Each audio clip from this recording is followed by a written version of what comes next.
సముద్ర అలల దగ్గర సేద తీరేందుకు వచ్చిన ఓ ఏనుగును సముద్రపు అలలు ఆ ఏనుగును లోపలికి లాగాయి. దీంతో ఏనుగు సముద్రం లోపలికి వెళ్లసాగింది.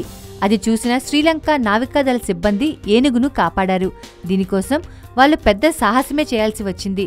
నడి సముద్రంలో మునిగిపోతున్న ఆ ఏనుగును రక్షించడానికి సైనికులు ఎక్కువగా శ్రమపడాల్సి వచ్చింది. దాదాపు 12 గంటలు దానిని బయటకు తీసేందుకు శ్రమించారు సైనికులు.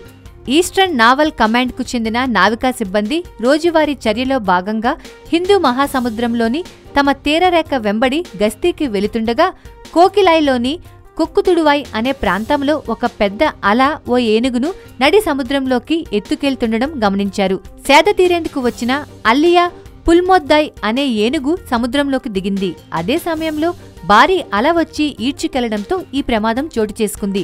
ఆ సమయంలో అటుగా వచ్చిన నేవీ సిబ్బంది దీనిని గమనించి శీఘ్రంగా స్పందించి అత్యవసర విభాగానికి చెందిన సిబ్బందిని అప్రమత్తం చేశారు. వెంటనే ప్రత్యేక స్విమ్మింగ్ సూట్లు ధరించి సముద్రంలోకి దిగిన వారు ఏనుగు మెడకు, నడుము భాగానికి తాడును తగిలించి తమ నౌక సహాయంతో ఒడ్డుకు చేర్చి అటవీశాఖ సిబ్బందికి అప్పగించారు. సైన్యం చేసిన ఈ పనికి పలువురు ప్రశంసల వర్షం కురిపించారు.